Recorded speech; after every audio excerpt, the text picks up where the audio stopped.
bonita, ¿no? Des photos comme celle-ci, Liliane en ramène des centaines au laboratoire. Ce sont des nageoires caudales de baleines. Mezcladitos, hay que irle enseñando a otros porque son... Liliane Flores est colombienne et biologiste. No, y también con mejores camaritas.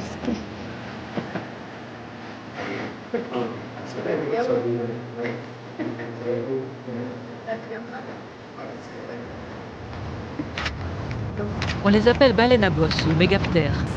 Avant d'être protégées, elles ont failli disparaître tant elles étaient chassées. Tous les ans, de juin à novembre, elles se donnent rendez-vous sur la côte pacifique colombienne. Regardez, ça y est, les voilà, là. Celui-là s'appelle Mutilus. C'est l'un de ceux que nous avons vus le plus souvent. Sur nos 9 ans d'études, on l'a vu pratiquement pendant 5 ou 6 ans. Chaque année, la barque de Liliane est présente au rendez-vous des baleines. Et à sa curiosité de scientifique s'ajoute un vrai plaisir.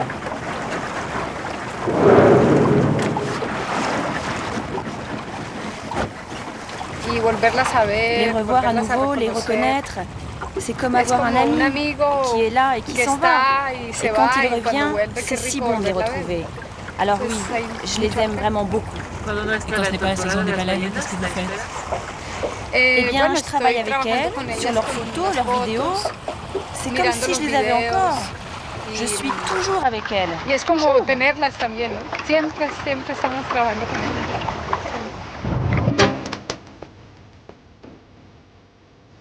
Cali, c'est une des plus grandes villes de Colombie, la plus proche de la côte pacifique. C'est là que Liliane habite, la moitié de l'année, quand les baleines sont reparties. Après des études de biologie marine, elle a lancé ses recherches seule, pratiquement sans un sou. L'année dernière, elle a obtenu pour 2 ans seulement l'aide d'un fonds colombien, Colciencias. Elle a maintenant ce local pour sa fondation, un équipement et 2 collaborateurs. C'est ici qu'il décode 6 mois de travail en mer. Les observations, les enregistrements de champs de baleines et surtout ces photos, soigneusement classées. De vraies pièces d'identité pour plus de 400 baleines. Car aucune nageoire n'est semblable et c'est ainsi que Liliane arrive à reconstituer la vie d'une espèce encore mal connue. L'importance de toutes ces photos, qui sont pratiquement les empreintes digitales de chaque individu, c'est qu'elles permettent de faire un recensement de population et d'estimer toutes les routes de migration. On compare ces catalogues à ceux des autres pays et c'est comme ça qu'on peut retrouver les mêmes individus à différents endroits. En Équateur, on en a vu 5 que j'avais repérés en Colombie et en Antarctique, 10 que j'avais déjà vus ici. En juin, ce petit avion emmène une fois de plus Liliane à sa base d'observation sur la côte pacifique. L'enjeu de cette campagne, c'est d'accumuler le maximum de preuves pour étayer sa thèse. Selon elle, la Colombie serait comme le berceau de ces baleines. Un berceau qu'elle veut défendre à tout prix. Car chaque année, une partie d'entre elles quitte le pôle sud pour remonter le Pacifique. Et c'est ici, sur ces côtes, qu'elles s'arrêtent pour se reproduire.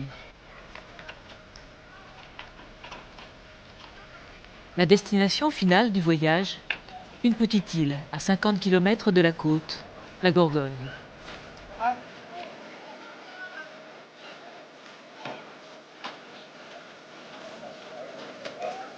Une quarantaine de personnes y vivent en permanence, chargées de protéger l'environnement, car cette île est un parc national, comme il en existe 30 en Colombie.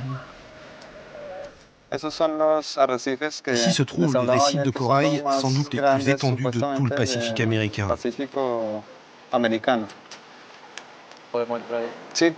Oui, on pourra y aller cet après-midi. Aujourd'hui, c'est à des experts de la Banque mondiale, venus étudier un projet de financement, que Thomas Sourbanec, le chef du parc, présente l'île.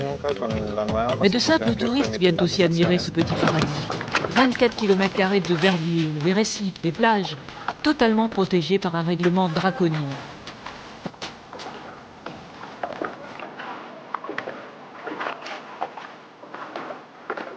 Une faune aquatique exceptionnelle, les requins surtout, vivent dans ces eaux.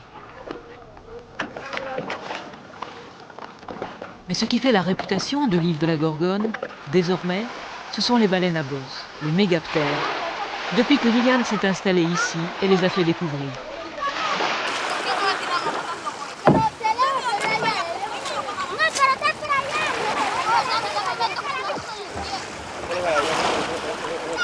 Ça fait 10 ans ou presque qu'elle vient à la Gorgone, passant ses journées en mer.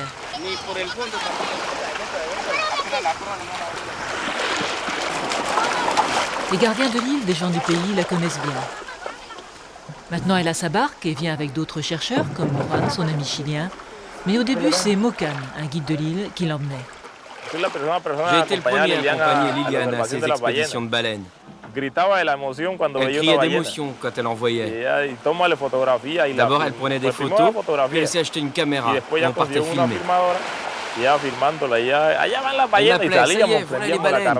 On sortait, on mettait les gaz et on s'approchait le plus possible pour mieux les voir.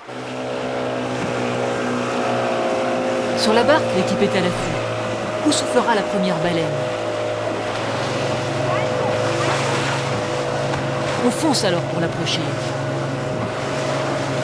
Mais sans l'effrayer. Ils sont capables de disparaître une demi-heure sous l'eau.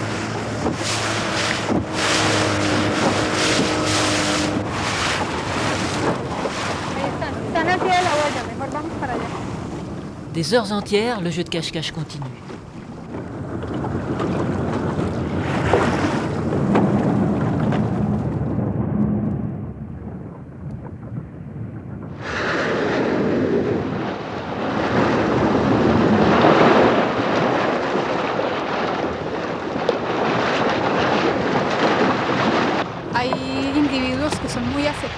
Il y en a qui sont très accessibles, très tranquilles, qui se laissent approcher, et puis d'autres plus craintives, plus timides, plus fuyantes.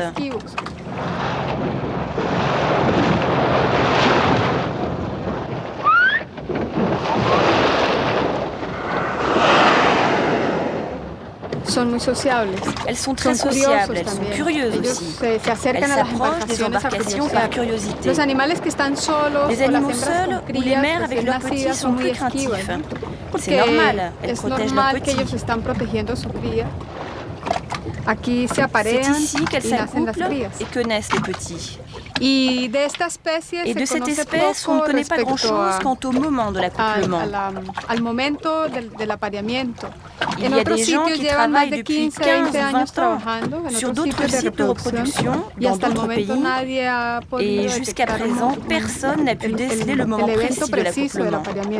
On a vu des comportements qui paraissaient indiquer une préparation, mais l'accouplement pour cette espèce, jamais on ne l'a vu. Una preparación para la cópula, pero la cópula como tal nunca ha sido vista en esta especie.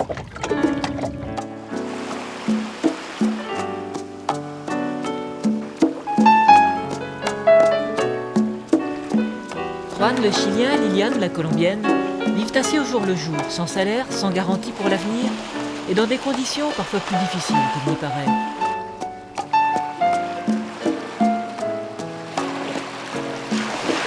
Mais ils se consacrent totalement à cette passion pour les baleines qui les a fait se rencontrer dans un congrès il y a 4 ans.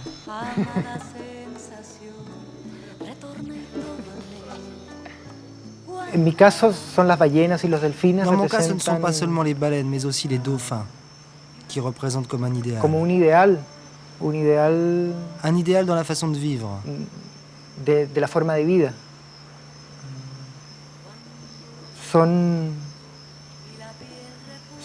Ce sont des animaux qui, curieusement, même s'ils dominent parfaitement leur élément, évoluent avec une grande délicatesse. Ils n'ont apparemment aucune difficulté. Ils ont une taille énorme qui leur permettrait d'écrabouiller n'importe quel être vivant. Et pourtant, ils sont très pacifiques. On a beaucoup d'anecdotes. Beaucoup de moments de peur aussi, de surprise. Mais je ne peux pas en citer un spécialement. C'est plutôt que chaque moment dans le travail, chaque moment est quelque chose d'inespéré, de totalement imprévisible.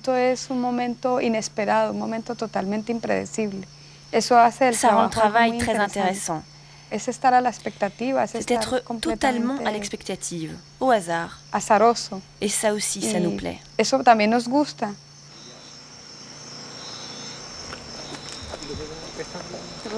Et puis certains soirs permettent d'extraordinaires rencontres, qu'ils sont presque les seuls au monde à pouvoir vivre.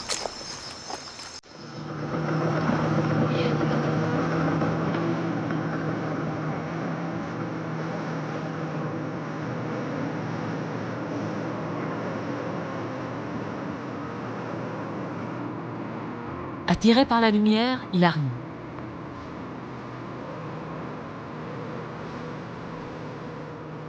En sans l'eau, le pauvre. C'est le plus gros poisson du monde, le requin-baleine.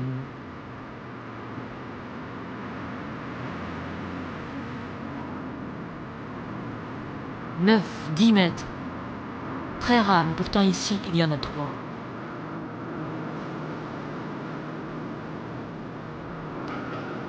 Un monstre lui aussi, mais complètement inoffensif pour Lilia, qui a l'habitude de jouer avec lui.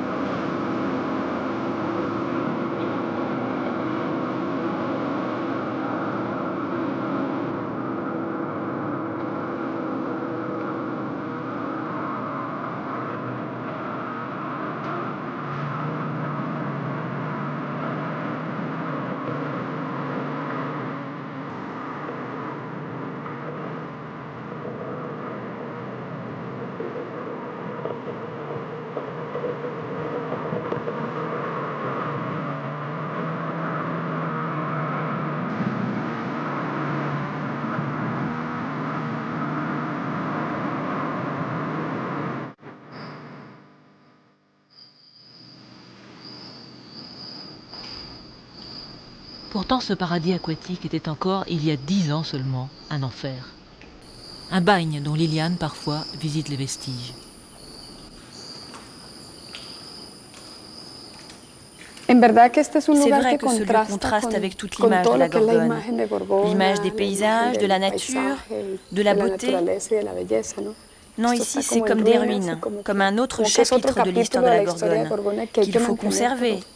Mais peut-être pour qu'il serve de comparaison, comme une image de l'enfer.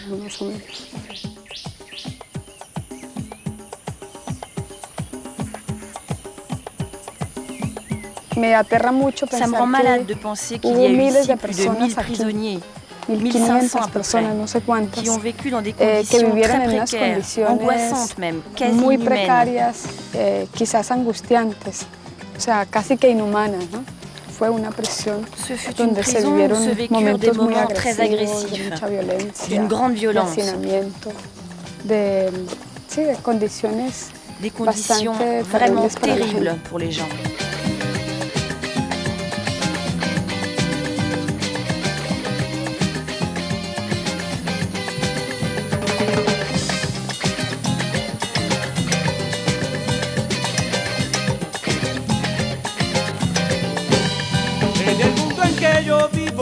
Siempre hay 4 esquinas, pero entre esquina y esquina siempre habrá lo mismo. La violence du bagne a disparu, mais l'île, rendue à la nature, n'est pas à l'abri de notre violence.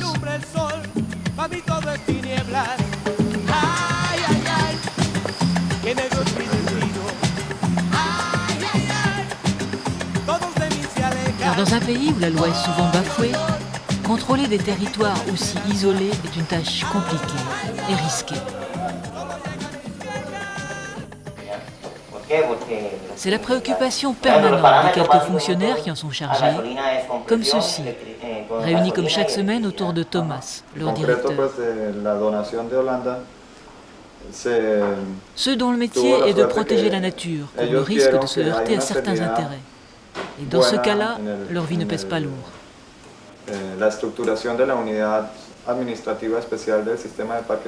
Juan et Liliane le savent. Si innocent que soit l'engagement de chercheurs comme eux, il peut arriver qu'ils dérangent et que la réaction soit terrible.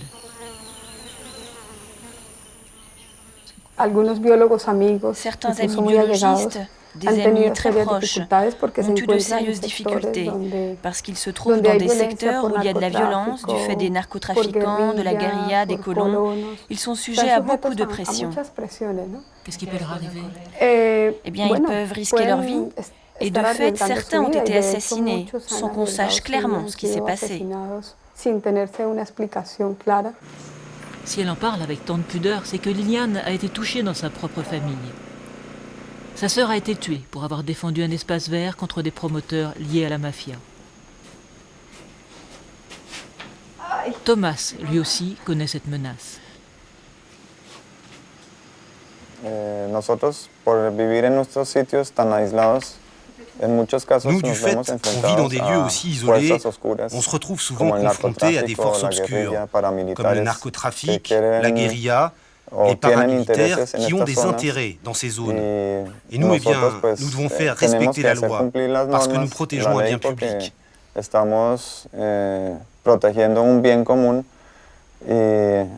Et très souvent, nous nous trouvons sans défense, car nous ne recevons aucun soutien, aucune force derrière nous qui nous protège dans ce travail. Si bien que plusieurs fonctionnaires de l'environnement ont déjà été tués, et moi aussi, j'ai reçu des menaces. Ici à la Gorgone? Oui. En septembre dernier, le directeur d'un autre parc colombien était assassiné, une balle dans la tête et 2 de ses aides gravement blessés. C'était un biologiste, un ami proche de Liliane et de Thomas. La même semaine, dans un autre parc, un autre chercheur qui s'opposait à l'exploitation de la forêt était tué. Les martyrs verts, c'est le nom que leur donne la presse. Peu à peu, la liste des victimes s'allonge. La Gorgone est l'un des plus tranquilles des 30 parcs colombiens, sans trafiquants ni guérilla. Les principales menaces, mais elles étaient sérieuses, sont venues de personnages puissants qui voulaient violer les lois de la réserve pour en profiter à leur aise. Jusqu'à présent, Liliane n'a pas été inquiétée. Pourtant, elle prend 2 risques. D'abord parce que ses travaux commencent à éveiller des jalousies. Ensuite et surtout, parce que son combat pour faire reconnaître le berceau des baleines commence à s'étendre au-delà de la Gorgone.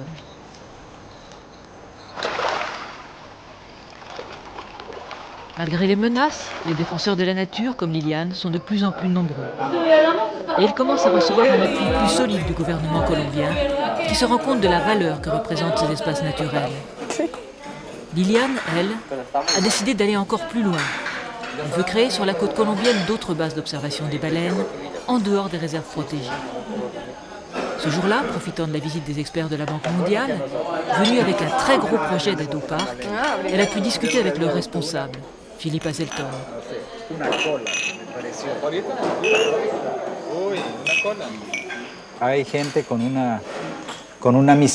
Il y a des gens ici avec une mystique, un esprit de sacrifice tel qu'ils ont travaillé des années dans des conditions très précaires pour tenter de protéger l'intégrité de ces parcs. Sans eux, les parcs n'existeraient pas, sinon sur le papier. Nous, techniciens scientifiques, nous sommes chargés par la Banque mondiale de visiter ce parc ainsi que d'autres projets similaires pour pouvoir défendre devant nos financiers les problèmes à résoudre. Bien justement, la baie de Malaga, un peu plus au nord, est très fréquentée par les baleines. C'est un lieu essentiel de reproduction. C'est là précisément qu'elles viennent faire leur petits. C'est un lieu très très fréquenté par les baleines. Vraiment. Et c'est aussi un site fragile dans le sens où il est soumis à beaucoup de pression. Beaucoup de bateaux, des grands même, des cargos. Et si on ouvre le terminal pétrolier, là, ça risque de devenir encore plus grave.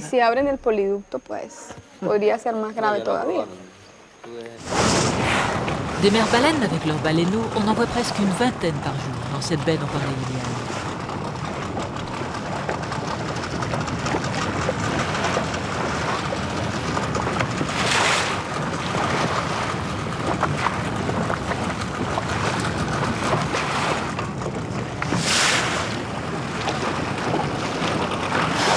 La baie de Malaga, c'est un lieu vital pour ces animaux. Et pourtant, on n'est plus dans un parc protégé. mais près d'un petit port côtier au nord de la Gorgone.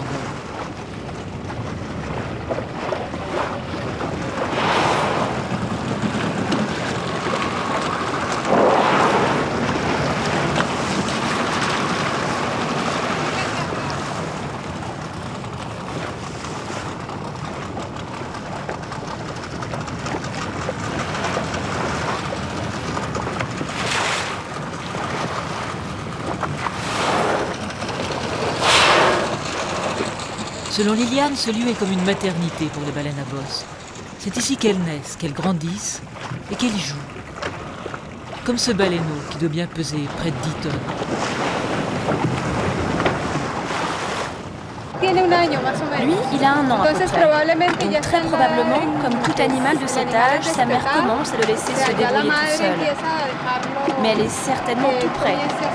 C'est ce que nous voudrions vérifier, si elle l'a complètement laissé ou si elle va revenir.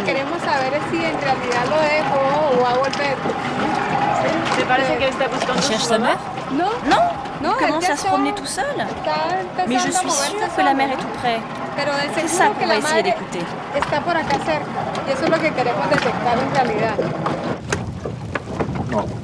Cette sonde permet d'entendre et d'enregistrer les chants des baleines. Ceux des mégaptères sont les plus élaborés, différents selon leur lieu de résidence, comme les patois d'une région à l'autre.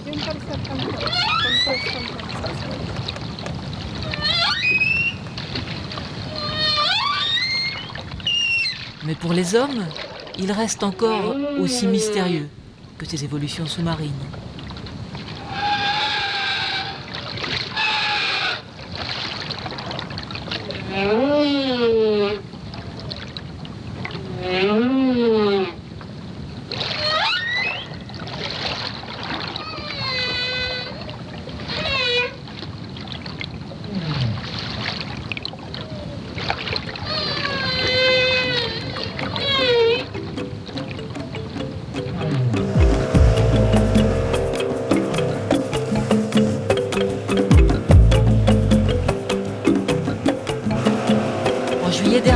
Liliane a inauguré sa 2e base dans cette baie, alors même qu'on parle d'y construire un terminal pétrolier qui risque d'attirer un lourd trafic.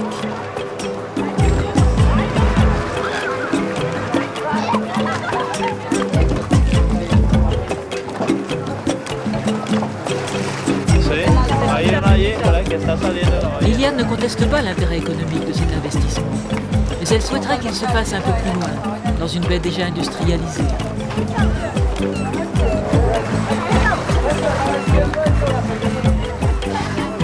Et avant même que le projet ne se précise, elle lance un défi. Montrer que l'intérêt touristique des baleines, s'il est bien exploité par les habitants de la région, peut constituer une autre ressource, plus équilibrée qu'un développement industriel brutal.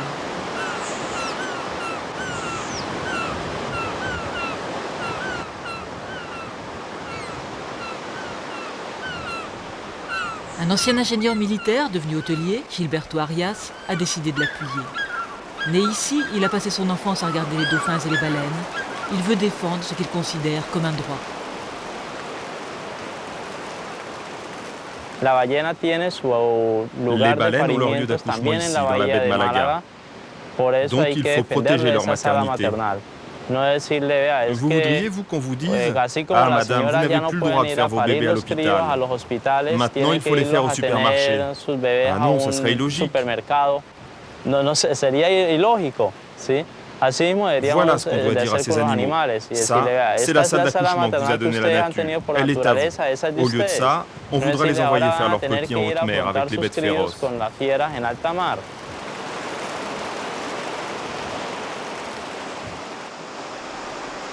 C'est dans cette maison, située comme un véritable observatoire, que Liliane et son équipe organisent leur nouvelle base.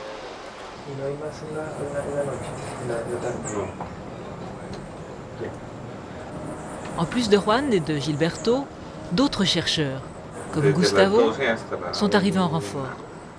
Envoyés par l'université de Cali, ils veulent eux aussi étudier les baleines.